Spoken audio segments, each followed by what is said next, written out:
Hello, Sunshine. I'm Alexi Lalas, and welcome to the State of the Union podcast, where we look at the beautiful game on and off the field through the lens of red, white, and blue-colored glasses. This show, we'll be talking the U.S. men's national team roster drop for this upcoming window, Soccerex, the USL final, the NWSL final, Rapinoe, Robbie Williams, and so much more. But first, joining me, as always, my friend, my colleague, my guiding light, David Mosse, a soccer savant and a Fox Soccer researcher and writer extraordinaire.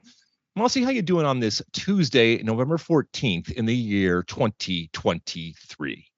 I am doing well. And you know, it occurred to me, right as Lionel Messi leaves Miami to go represent Argentina in World Cup qualifying, you arrive. So it's kind of a wash start power-wise. Exactly. I mean, I am here to fill some very, very big shoes, but I think that I have done it so far admirably. And to your point, yes, I am down here in Miami for Soccerex, this yearly convention of the minds out there when it comes to the soccer world. It's a global, real international type of thing. I saw Don Garber speak this morning. I'm doing some different panels and stuff like that. And so, you know, a TED Talky type of conference, and then also all sorts of people selling their wares and the soccer business that is out there. So it's been fun. We've had some good meals, which is why I am coming to you today from Zoom. But the show must go on, and we will continue on with the State of the Union. So I appreciate you continuing to tune in. If there is any type of audio quality issue out there, it's only because I am once again coming from Zoom. Mosse, you watch anything interesting since we last spoke? Well, just to show you that I actually listened to what you say on this podcast, I watched both the John Gotti and the Renee Higuita documentaries on Netflix. And enjoyed both. It was the Renee one, the Renee Higuita one was really, really, I thought, interesting and a peek. And it's, one of the reasons why I find it interesting, because one of the things that I wanted to bring up that I watched was a documentary on Robbie Williams. For those that don't know, Robbie Williams, a pop star, much more famous over in Europe, didn't quite conquer the U.S. But the reason why I bring that up is because both of those are these introspective types of looks into these figures, and they're designed to give us, a peek behind the curtain as to who they really are. And anytime you have somebody that is involved in it, as Renee Higuita was in this one, or Robbie Williams was, you're going to have it slanted a little bit. And so I'm not sure how clear a picture or clearer a picture we got of Renee Higuita. And I'm also not sure how clearer a picture I got of Robbie Williams. Now, obviously, they come from very different type of backgrounds. I love Robbie Williams as a performer and as a writer. His first two solo albums after Take That or whatever he was with, the boy band that he was with. What was it? Life Through the Lens, and I've Been Expecting You. Some incredible 90s pop, just beautiful, beautiful stuff. Then he went off the rails a little bit, and it does give you a little idea of the fame and the attention that he had, and his ability to deal with it, and at times his inability to deal with it.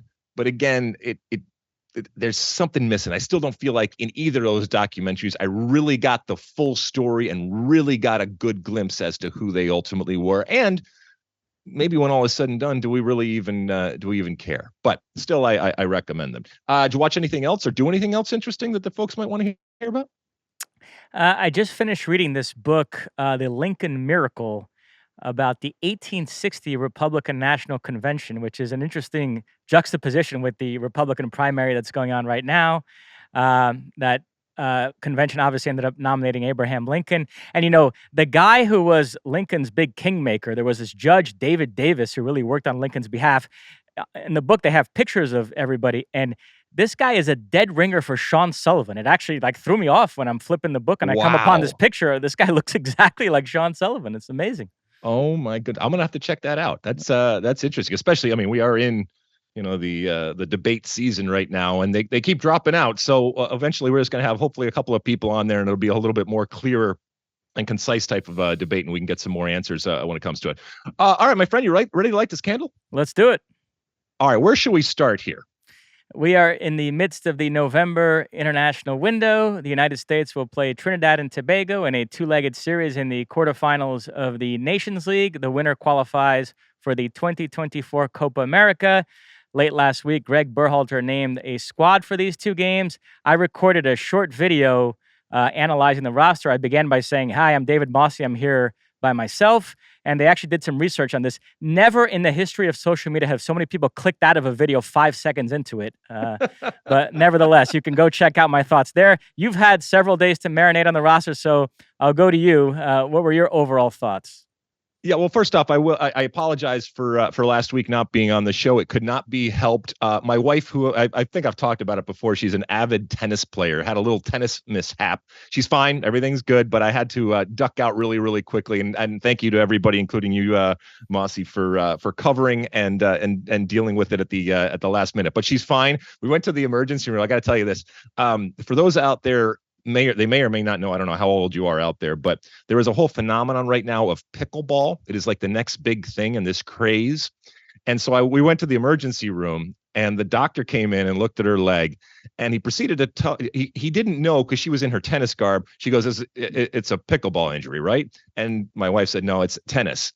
And the doctor proceeded to tell us how the amount of injuries that he now sees relative to pickleball, and it's in a smaller court, and it's supposed to be quote unquote safer, when in actuality what it is doing is actually encouraging older people on a very, very hard surface to put more impact on their joints and to have to cut more often than they normally should at that age. So it's actually creating many more injuries. But anyway, that's why I was not there to be on the pod. But thankfully, Mosse, you gave your thoughts on the roster here.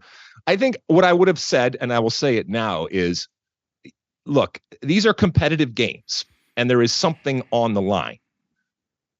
But also this is Trinidad and Tobago. And notwithstanding what happened, in Cuba and that situation, it really doesn't matter who Greg Berhalter brings in. The U.S. should find a way in a home and away against Trinidad and Tobago in the fall of 2023 to go through and to qualify for the Copa America. Famous last words, best laid plans. I get all that. When I look at this roster now, not a lot of surprises, although I'm sure that you mentioned the fact that there are missing players. And I look at this as an opportunity as opposed to a woe is me type of moment when you don't have the likes of Weah on one side and a Christian Pulisic on the other side. And we've talked now for a number of years about the wealth of talent and the depth that we have. And here's an opportunity for us to see others in a competitive type of environment. We go through the goalkeepers, no surprises there necessarily. I think Matt Turner is going to continue on. I think he's going to play both of these games as he should. When it comes to the defenders over there, Christopher Lund is back in camp, the Palermo player. We saw him in the last window, so they want to continue to give him a run.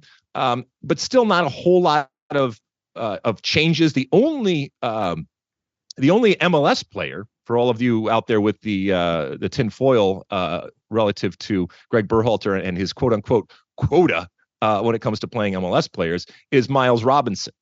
Joe Scally back in camp.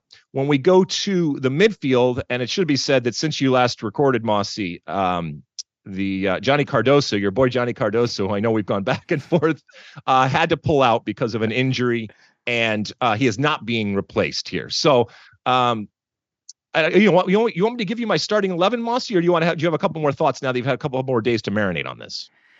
No, why don't you give your lineup and then I'll react to that.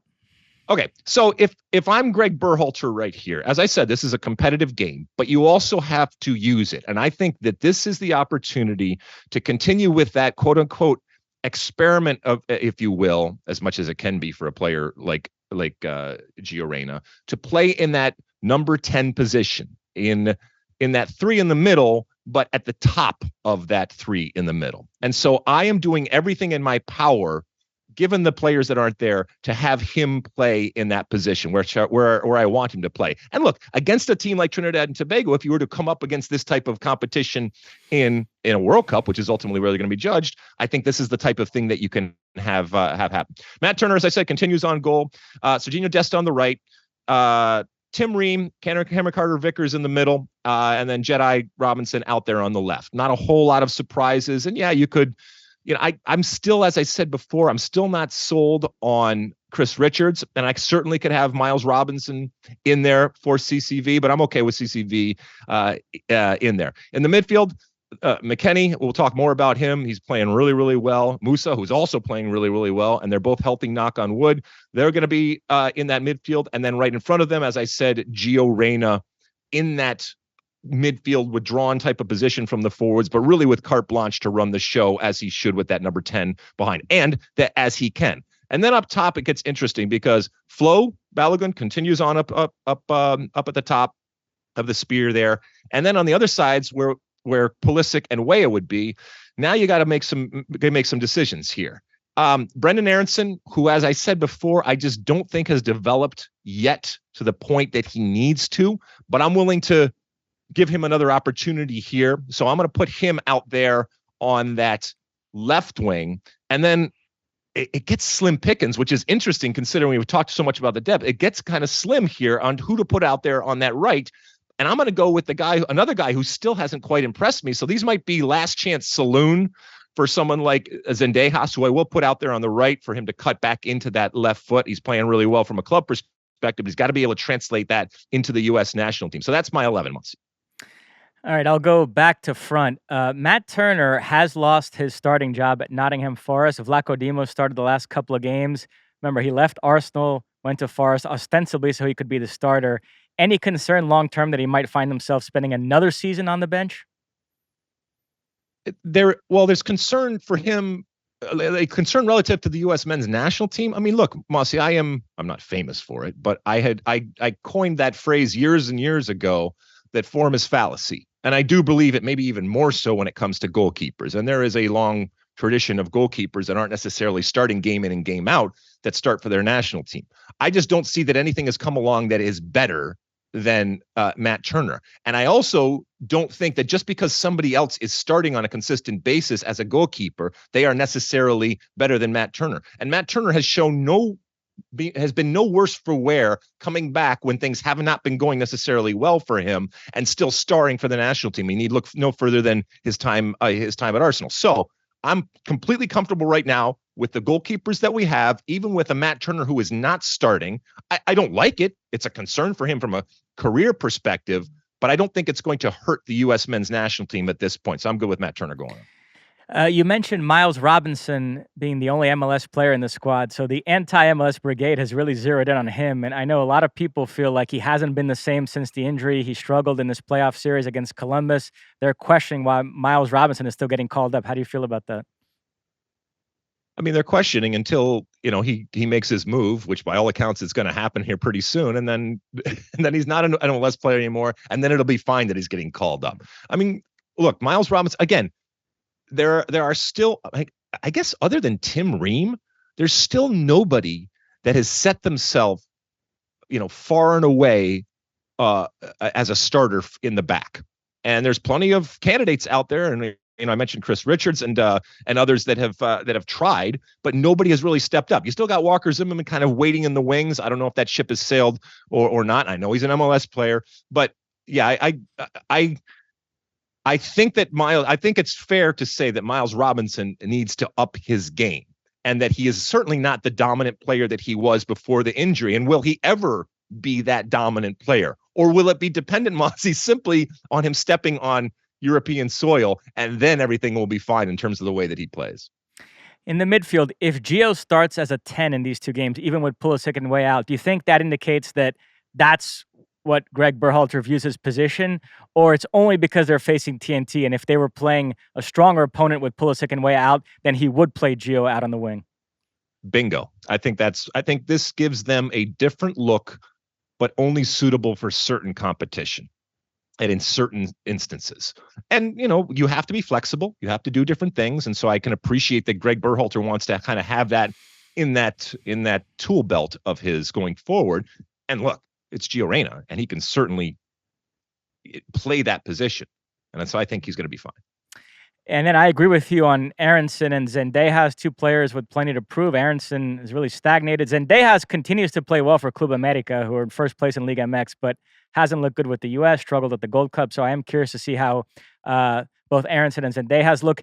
We took an Ask Alexi question recently about Berhalter giving young players a chance in this cycle. So it was interesting to see Kevin Paredes and Paxton Aronson in the squad. Paredes really coming on at Wolfsburg, scored recently against Bremen. how excited are you to watch those two players? Hopefully they get on the field in these two games. Again, this is a very young lineup, and I like the fact that there are other players that are going to come up and, hopefully start to push. We're going to talk about some of the youth national teams and the talent that's being fostered there. But this does make me excited that there are young players on this roster. But my question back to you, Mosse, is are you okay then with the Brendan Aronson and the Zenas wingers now as those replacements? I mean, that is a very different proposition for the U.S. and I guess for their opposition when you're taking out Pulisic and Weah, and these are the two that you're putting in. And I already said that, Aronson has not impressed me a whole lot, and Zenas, from a national team perspective, he still hasn't shown it. So I'm like I said, last chance salooning some of these guys. Yeah, I'm fine with those two guys starting in the first game. I am curious if the U.S. wins by a pretty big margin this first game at home in Austin, would he then make a lot of changes for the second game and give some of these other guys a chance? Or no, he's going to play it straight and treat both games as if you can't fool around? Well, I mean, as much pressure as we kind of from the outside have, I think fairly so, put on Greg Berhalter relative to the Copa America, they have to qualify. And I think Greg Berhalter, disregarding the pressure, I think he recognizes that without qualifying for the 26 World Cup, he is going to need every competitive opportunity that he has. So there is a job to be done. And I don't think that he can mess around in these two games. And it should be said that even if, the soccer gods were to conspire and the U.S. didn't figure it out in these two games, there's still a way for them to qualify. But you want to sort that out. You want to get that done, qualify for Copa America, and know that you have that tournament next summer to really, really test yourself if you're Greg Berhalter, and obviously the team that you have relative to 26, which is coming fast, and that they don't have a qualifying process for. Malik Tillman in this squad. How about that PSV goal this past weekend? Dest with the assist, Tillman slotting it home. Yeah, I thought about trying to get him in, and then again, everything was predicated on Gio Reyna playing in that position. But again, this is a good option. And if for some instance you wanted to say, all right, it's not working for Gio in that 10 position, let's get him back to, I guess, a more traditional wing position, then you could certainly do that. And if you had told me you can't play Gio in that number 10 position, you have to play him out either wide right or wide left and replace Weah and Pulisic, then I think Malik would absolutely be in that position. But he suffers from the fact that in this instance, I guess he would be behind Gio Reyna. And until Gio Reyna shows that he can't do this at this position, it's a nice backup to have if and when Gio isn't there or gets hurt. And we've seen that Gio, isn't always healthy. The U.S. obviously looking to qualify for the Copa America, but they're also going for their third straight Nations League title. And we found out that the final is going to be at AT&T Stadium in Arlington. Boy, that's becoming like the venue in American soccer, huh? Well, I mean, look, if you're a betting man, and I know you are, Mosse, you would probably not get, the greatest of odds that the final is going of the 26 World Cup is going to be down in Jerry World, right? So the more games that they can have down there, the more focus that they can have down there. I think the better off if you're behind that endeavor, the better off it's going to be. And it's a wonderful stadium and it's a wonderful area, and it'll be fun to see it. But don't think for a second that it isn't with an eye to what is coming in the future. And the other Nations League quarterfinals, by the way, Mexico, Honduras, Costa Rica, Panama, Canada, Jamaica. So the four winners will qualify for the Copa America. The losers, by the way, will get another bite at the apple. They then play in playoffs that will spit out two more teams because there's going to be 6 CONCACAF teams at the next Copa America. Yeah, I mean, the U.S. would really have to work hard to not qualify for Copa America. But, famous last words, right? So let's get it done here. And from a Fox perspective that we are televising Copa America, it would be very, very nice to kind of put it to bed and know that the U.S. team is going to be there next summer. Staying with the U.S. national team, but dropping down to the youth ranks, I am knee-deep in the Under-17 World Cup right now, which we're covering on Fox Sports. It's taking place in Indonesia, which has meant some crazy hours for me, but I'm enjoying it so far. The U.S. had a really nice opening win, 3-1 over South Korea. The star of the show, 15-year-old Nimfasha Berkimas, who scored 2 of the goals. He is a Charlotte FC Academy player, already being linked to Bayern Munich. I know youth soccer is not really your jam, but still, that was exciting to see that performance, huh?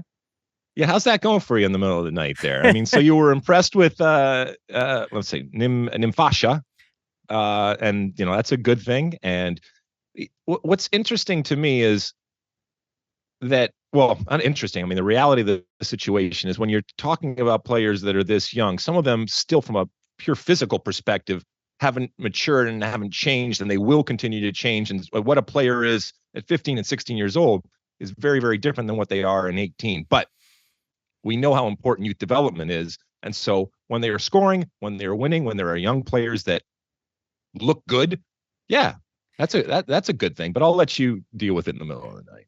I covered a game this morning, Brazil, New Caledonia, in which Brazil racked up 81 shot attempts in 90 minutes. Oh, my God. 81? And by the way, only won 9-0. They were actually quite wasteful, and that could be very important goal difference-wise in that group. One more goal would have really put Brazil in a better spot going into their last group game. So amazingly enough, a team won a game 9-0, but was wasteful and felt like they left too many goals on the table. Well, it should be said that, with the 3-1 win over South Korea, and then Burkina Faso, right? Yeah. And then the game against France. I mean, that's the real one where I think we're really going to learn what these players are. Yeah, the next U.S. game is Wednesday morning, FS1 against Burkina Faso. I guess the larger point I would make is that there are a lot of people that refer to this Pulisic, Reyna, McKennie, Adams group as a golden generation, which implies that it's an outlier. And people like Matt Doyle are bullish that, no, this is the new normal. The U.S. has figured out player development, and now they're going to just be pumping out waves of players of that caliber like the top nations do. And so watching these youth teams play now, you're kind of curious to see, are there more Pulisics and Reynas coming up? And is that the case where the U.S. now is just going to be consistently pumping out those caliber of players? Well, I wonder what that means by figuring out youth development. I mean, is there some magic bullet or is it just a matter of trial and error and the time that has passed? And we do know, the amount of resources, the money, and the breadth of coverage that certainly has got to help. But I wonder from a practical perspective, what is being taught or done that is that key to now being able to produce on a consistent basis good quality young players. And we know that it's not all going to end up great. They're not all going to become huge stars, but we've been doing this for a long time. So I don't know, maybe we'll have to get Matt or others on to defend their claim that we have finally turned that corner, that this is now the moment where the U.S. is going to live up to what a lot of people have, believed it could be in terms of a huge producer, just in terms of the size and the talent that exists, or the potential talent that exists, and the ability to mine that, which has taken a while to figure out. The U.S., remember, qualified for the Paris Olympics next year, so they're beginning their preparations for that in this window. The under-23 team will play 2 friendlies against Iraq and Morocco. They called up a squad for those games. A lot of familiar names: Gianluca Buzio, Tanner Tessman, Jack McGlynn, Kremaski, Kate Cowell, Brian Reynolds. I know the Olympics is something that you value. The U.S. Back in it for the first time since 2008, with the likes of Stu Holden, Maurice Seydoux played. That's how long ago it was since the U.S. took part. So be curious to see how they look in these 2 games. Yeah, and this is where I think there is some proof of concept, and this is where I think you can point to where, 8 players with senior team experience. And, I know that Greg Berhalter has blooded a lot of players along the way, but now being able to go into a Olympic scenario and to have these players, and look, these are, let's be honest, these are second and some even third tier type of U.S. men's national team players. And if and when the decision is made as to who wants to go, and then I guess more importantly, who can go, how they're going to use this as a training for the full national team. But the fact that there are so many players that are going to be in the Olympics that also already have national team experience, I think that shows where that talent and that depth that we always talk about exists. It is interesting, though. The U.S. qualified for the Olympics before we knew they were going to take part in the Copa America. So at one point, people did view the Olympics as the tournament in the ramp up to the World Cup, and they wanted to send the strongest squad possible. And they felt like if they did that, the U.S. had a chance to go really far and medal.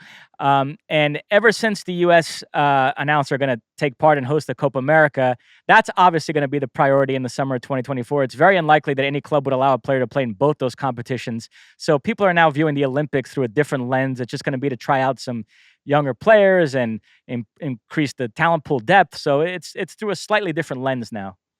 Yeah, but if the team is successful and there are stars to emerge from the campaign, I think there is value to that for the individual player, and I think for the entire experience of that group. And, if somebody stars in the NIT tournament, or if somebody stars in a minor league type of situation, or somebody starring in a quote unquote lower division, it's that you factor that in.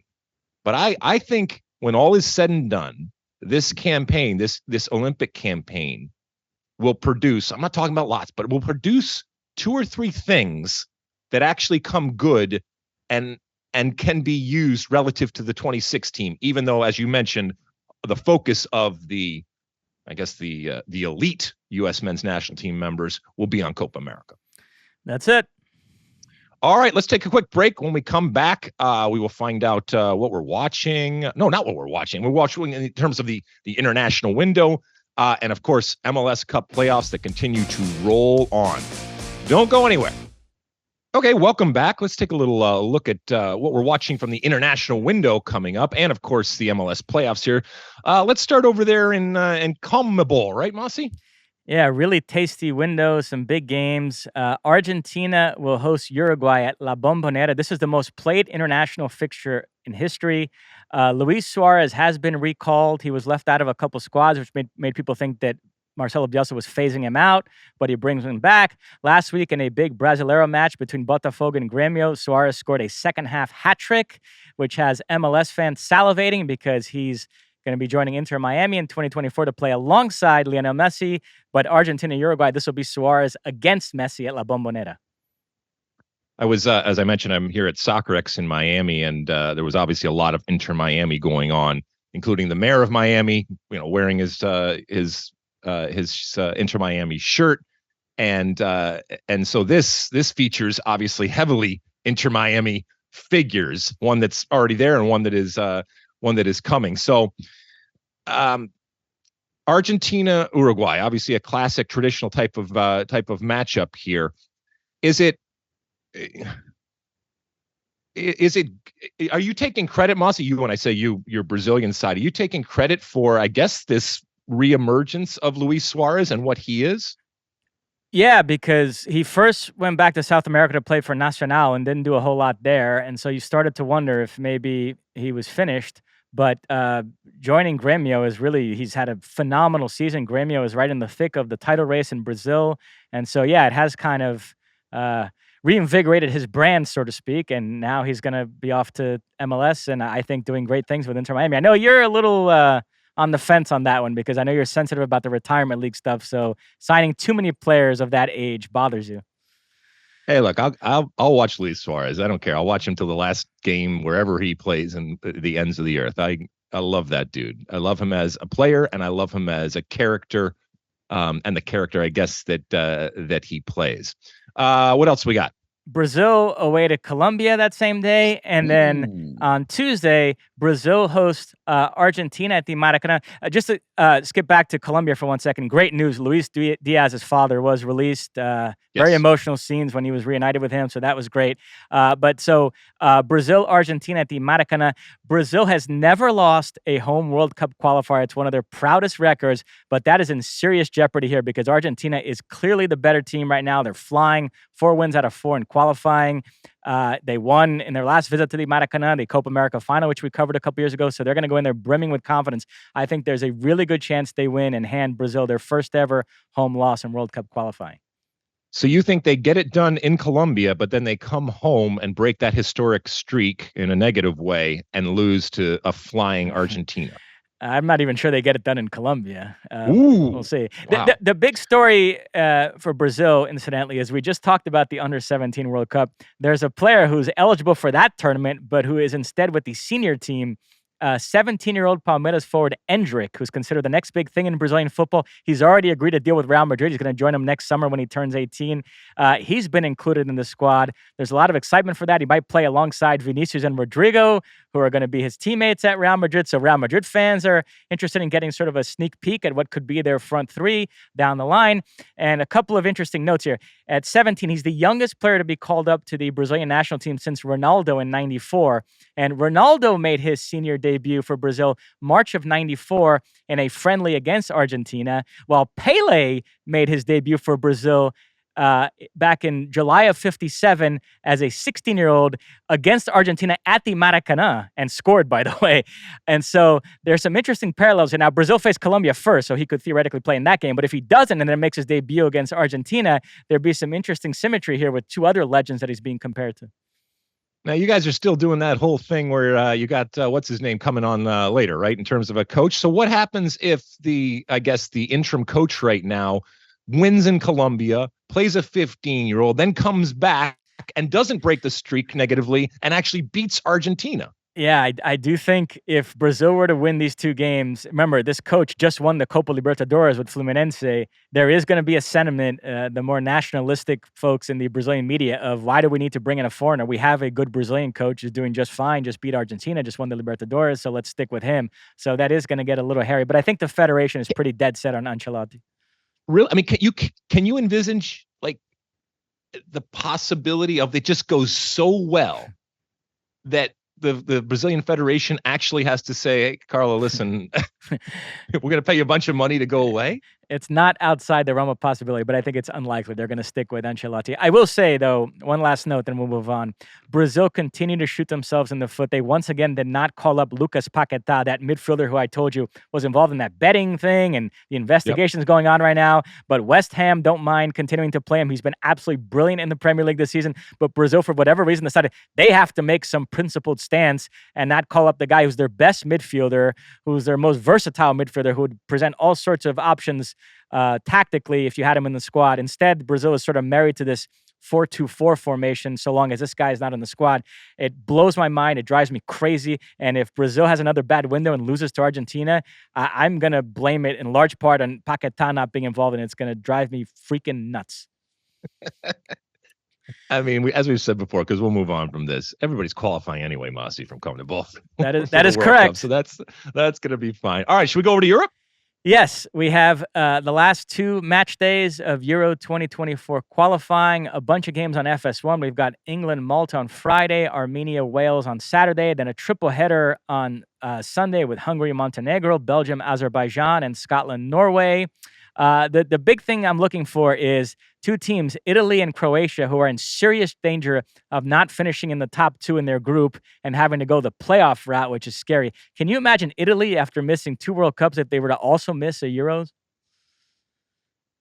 I mean, but the Italians, they don't seem panicked. They don't seem to worry about what is now multiple cycles of failure. So, yeah, I can imagine it because I've seen it. And yet, for a country and culture that is obviously so steeped in the game and has such history, and let's be honest, I know it's a little stereotypical, but is renowned for its passion and its emotion relative to the country and to the game, there seems to be like this blasé type of approach to the futility of late in terms of them qualifying for trophies. Now, I know the European champions, I mean, so that kind of, shaded it a little bit right now, but they're once again they find themselves in trouble. I mean, hell, listen, if you're Italy and you can't qualify for 2026, given the expanded field, if you can't qualify for upcoming Euros that are there, where everybody and their mother gets into these tournaments now, then you got massive problems. And Croatia, right, that would be a sad way for Luka Modric's international career to end if they somehow don't make it. Jude Bellingham's hurt though, right? Correct. Yeah, he's actually missed the last couple of games for Real Madrid, and it looks like he's going to miss the England games too. Yep. Not that they need him against the likes of Malta, but I'll be back in LA doing those games on Friday and Sunday, so we'll be working together, my friend. And they've already qualified, so they really don't need him for these games. So there's no point. And then lastly, the MLS playoffs. Now we're not going to get too into these conference semifinal matchups because they don't take place until after the international window. So we'll have multiple pods between now and then to really dig into them. But just to kind of set the table, the round one mercifully came to an end. A lot of people criticized this format going in, and those cries have grown even louder. Did you find this round one as tedious, as laborious as everybody else did? I don't think I did, in that I still was excited for the games. But I think what was jarring was what we saw in the regular season. And I mentioned that Don Garber was here talking. One of the things he was talking about, the Apple relationship, and he kept coming back to, now we have our games on Saturdays. Everybody knows, and it's in that window. And I got used to watching games on a specific day, and they all happened. And there was a real ritual, and there was a real consistency as to what is happening. And then we fly into this playoff situation where it's all over the map, and there is no real consistency in terms of how many days between games.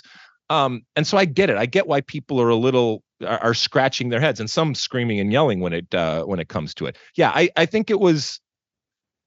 I don't know if it was ill-conceived, because I think they're the best laid plans and the best intentions, and certainly from a financial perspective, adding more games, I get why that is done. But I don't think that it enhanced the play. I don't think that it added any drama to what was going on. And as a matter of fact, you could probably argue that it took some of the drama away. But I'm still a junkie, so I'm still watching it, and I still enjoyed it. I will say, and I will repeat, that it did, in a certain way, make it fairer as to who ultimately comes through. Because of the more games, there was more room for error. There was more margin for error that doesn't exist in a one-off game, where if you don't get it right, and I know within that is incredible drama, but if you don't get it right on that one game, then it's a problem. And now we're going back to one game. So it's this strange 3-game series in between. And in these subsequent rounds, there is extra time. In round one, any match that was tied went straight to penalties. So that's different too. In terms of the conference semis in the East, Cincinnati, Philadelphia, and Orlando, Columbus. And then in the West, Houston, SKC being the only lower seeded team that advanced from round one, and Seattle, LAFC. So like I said, we'll dig into these further in subsequent pods, but overall thoughts. Overall, the only ranked team or top 4 ranked team of the conferences not to go through is St. Louis. And we've talked about the fact that it did not translate. Now, Cincinnati is still cruising, and we've also talked about the fact that historically, what are we at, like 6 or 7 times where the teams that have won the Supporters Shield have also gone on to win MLS Cup. So that doesn't bode well for Cincinnati, but they've looked really, really good so far this playoff run. But they're going to come up against the Philadelphia that we know is very, very good and understands exactly who they are. So that's going to be fun. Matt Miazga, as we mentioned, will not be part of it, although he was voted Defender of the Year. But big no-no when he went into the referee's locker room after the game, and there was all sorts of craziness going on. So he's going to miss that game. So that's a big loss for them. I still think that these MLS soccer gods, they tend, as we said, not to smile on the Supporters Shield winners. And I think this is where Philadelphia finds a way past Cincinnati. And so this is where Cincinnati bows out. Orlando and Columbus, man, Orlando it's not sneaky good anymore, because they're good. But you know what? I think that Columbus is better. And I was really, really impressed with the way Columbus was just like ruthless. And I love to see it. Wonderful atmosphere, by the way, in Columbus. So congratulations to them coming through.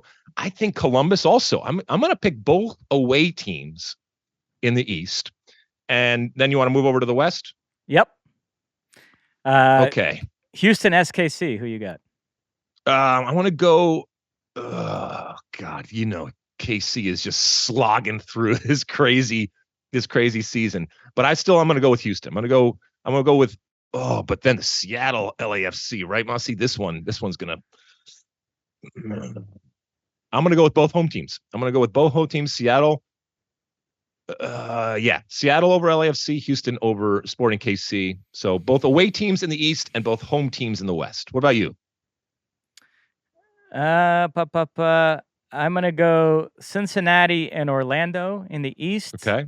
And then so we're opposites on that. Yep. And then I'll go SKC and Seattle in the West.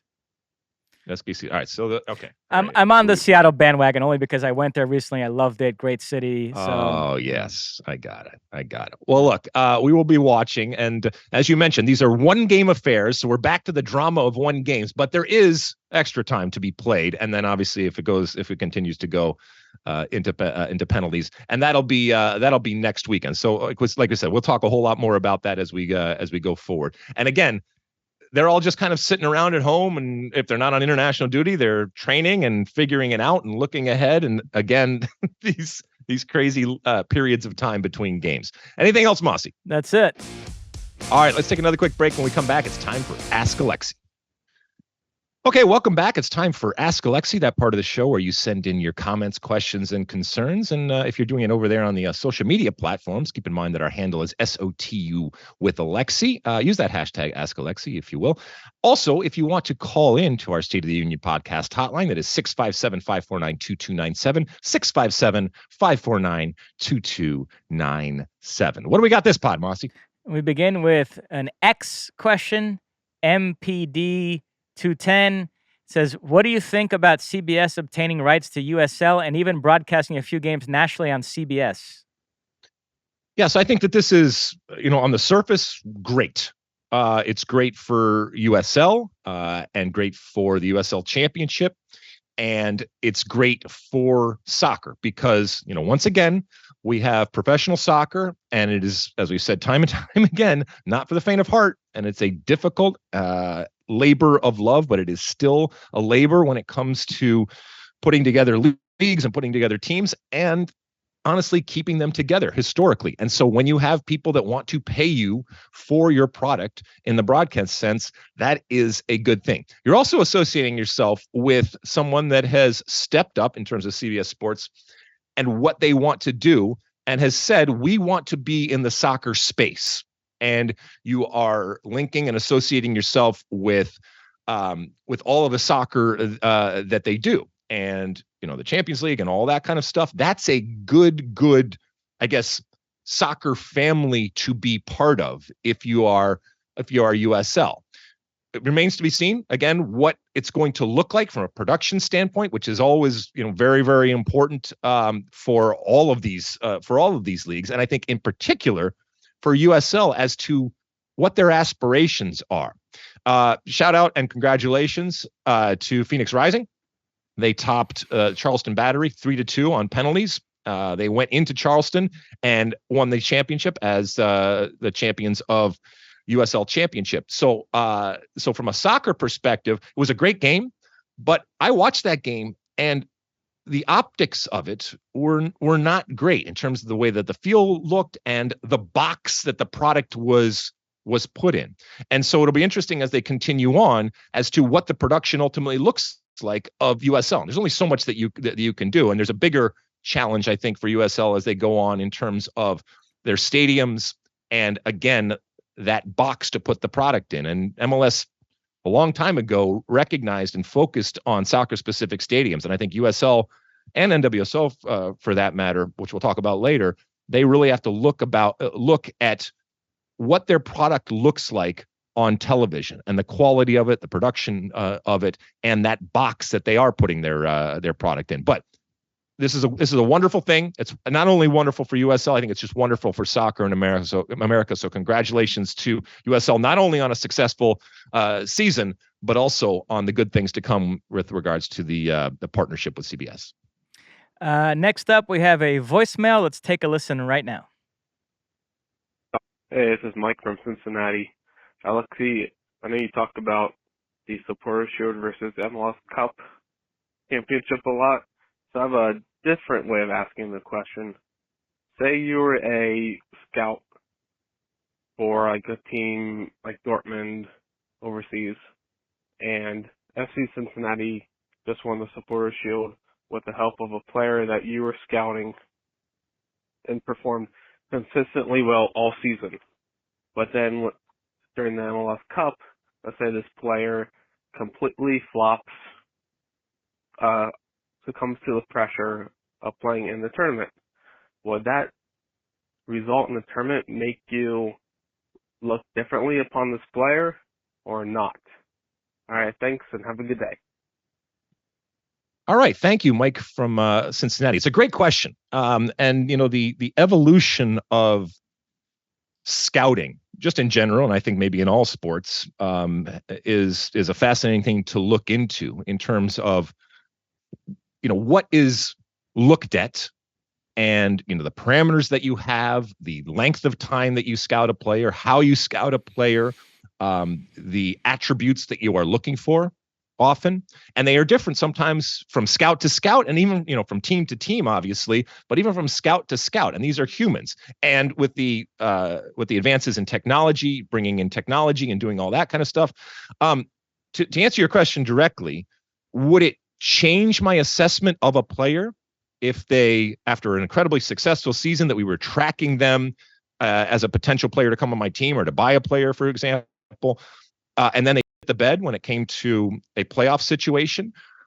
Would it change my assessment?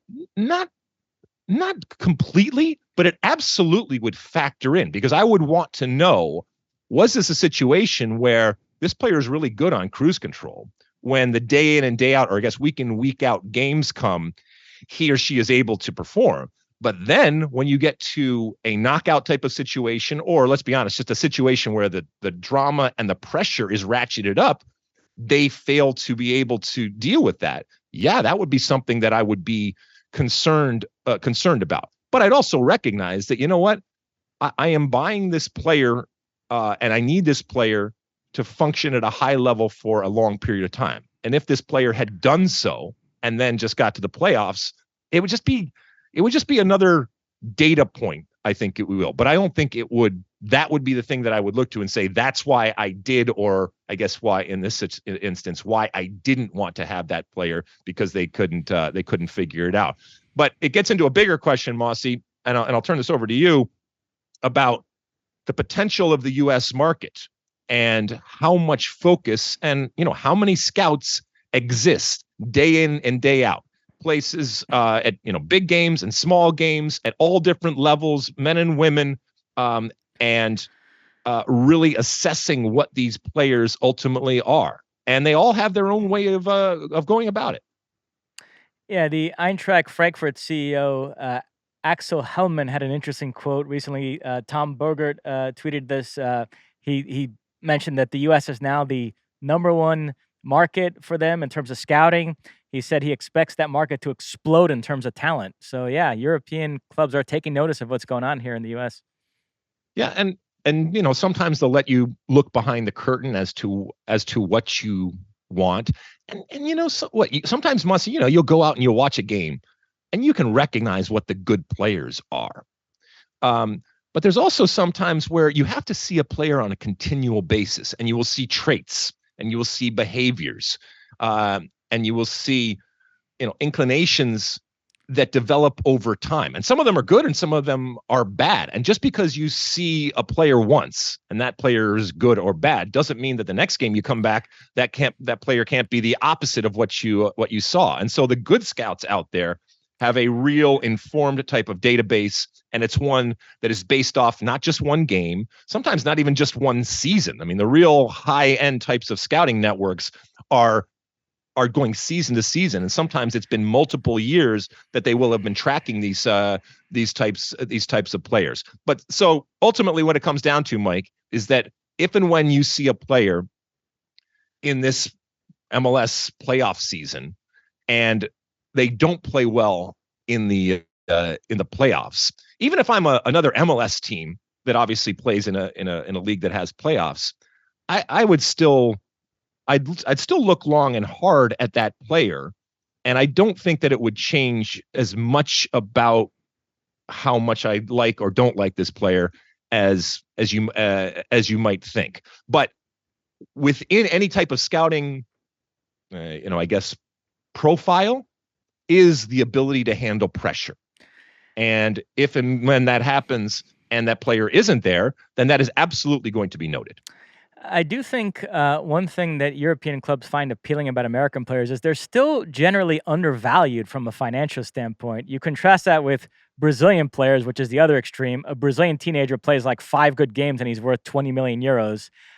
So I think you can find good value and better bang for your buck, perhaps, by signing American players.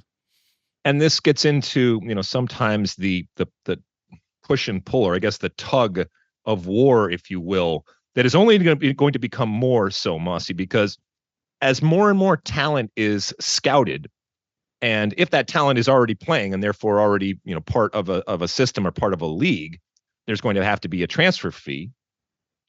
And if MLS, let's take MLS, for example, says, you know what, we know that you are coming over here and getting these players or attempting to get these players because you know that you can get them cheap, like you said.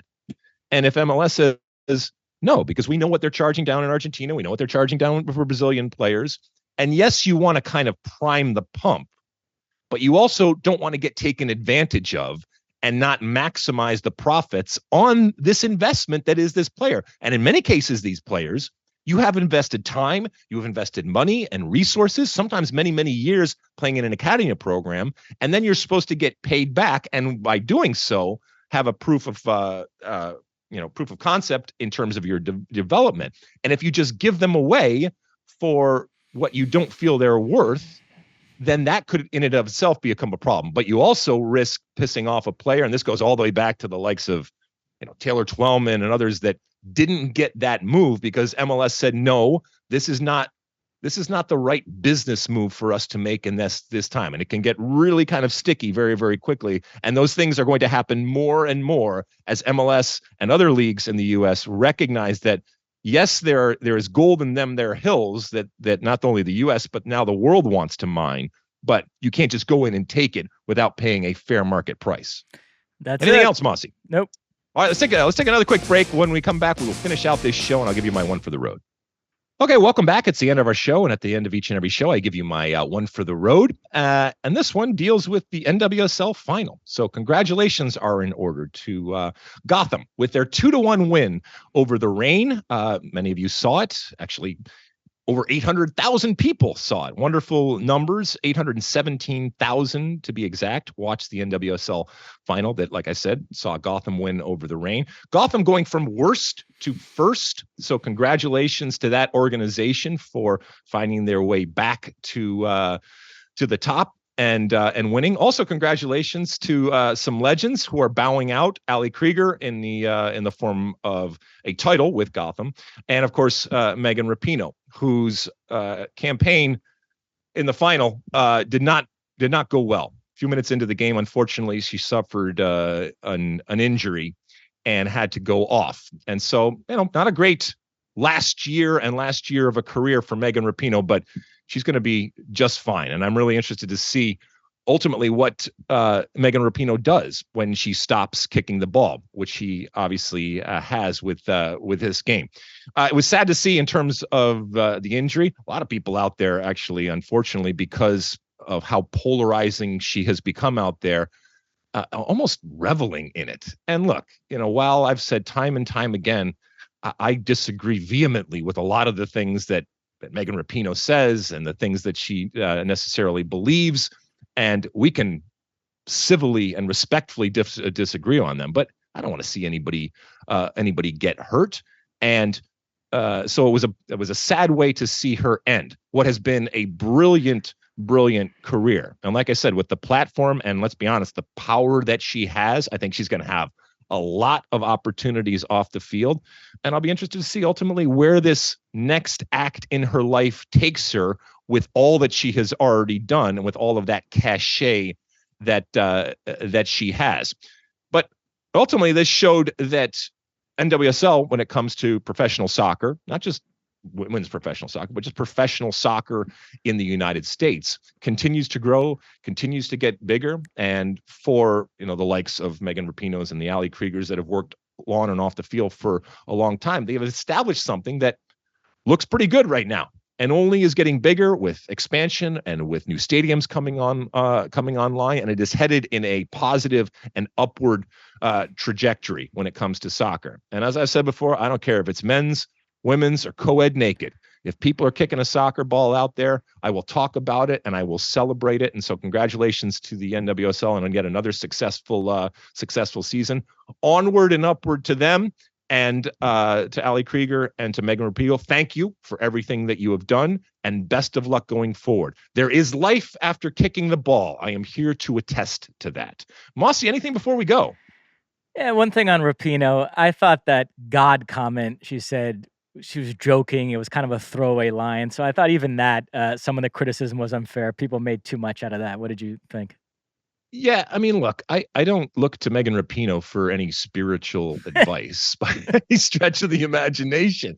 And she can believe or not believe in anything ultimately that she wants. And as I said before, the way that she has positioned herself, she knows that the things that she is saying, the things that she means, and unfortunately for her, the things that she doesn't mean even at times, are going to be armed, that are going to be used against her. And the way that like I said, during the World Cup, the way that she has built her brand is incredibly polarizing.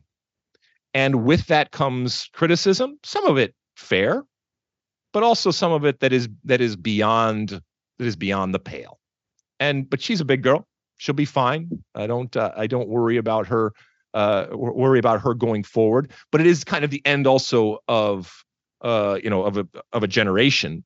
And when it comes to the national team going forward, look, let's be honest. There's a lot of people that will say, don't let the door hit you on the way out. And this is the end of a chapter and the beginning of something new. And I think a lot of people are looking forward to watching this national team going forward now under Emma Hayes and without Megan Rapinoe. And that's just the way that, like I said, her brand has been manufactured.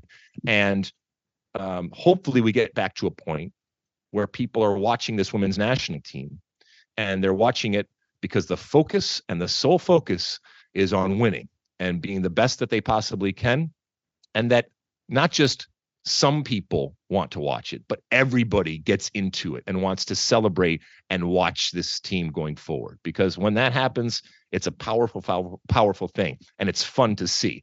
And unfortunately, of late, that has not been the case. So we'll see. And then last thing on the topic of women and injuries, I would like to wish your wife a speedy recovery. Hopefully she gets back on her feet soon. She's good. I will tell you this, that so she's okay. She doesn't need any surgery or anything like that, but they did send her home with some crutches. And while she is a huge Ohio State fan, as we've talked about before, she's also a huge Detroit Lions fan. So she's in paradise right now with what's going on. So the Detroit Lions came to Los Angeles this past weekend and played against the LA team. I can't remember what their names are, but over there in SoFi, the Chargers. Sorry, thanks, producer Sean. So she and her friend, who are big Lions fans, not only went to the game, but they decided to use her injury to get rockstar parking and to have her wheeled in on a wheelchair with her crutches and go ahead of everybody in line. So my goodness, she's milking it for all it's worth, but she's good. She's good, and she'll be back eventually, and playing. But she was in a lot of pain there for a while. So, but I appreciate it. I will pass it along. And I should say, Mosse, that already walking around here at Soccerex in Miami, I've lost count now of the people that have come up again and have said, I love the pod. I listen to the pod. Please say hello to Mosse. So again, your reputation precedes you here in Miami. You are a big, big star, as you are all over the place. And there's a lot of people out there that listen to this State of the Union. So if I met you here at Soccerex, thank you so much for listening. Thank you so much for watching. Continue to rate Continue to subscribe. Continue to download. You have something else, Mosse? I'm sorry. No, that's it. Okay, it sounded like you wanted to say something, and God forbid, I don't let you get it all out. Continue to rate, continue to subscribe, continue to download, continue to do all the different things that you do. We are so appreciative. We have video going on, so if you're watching or if you're listening, it doesn't matter. And now you can watch over there on Spotify too. But do all the different things that you do. Reminder: with the U.S. playing, Mosse and I will be doing immediate post-game wrap-up shows, live versions over there on X when it comes to Spaces over there on X.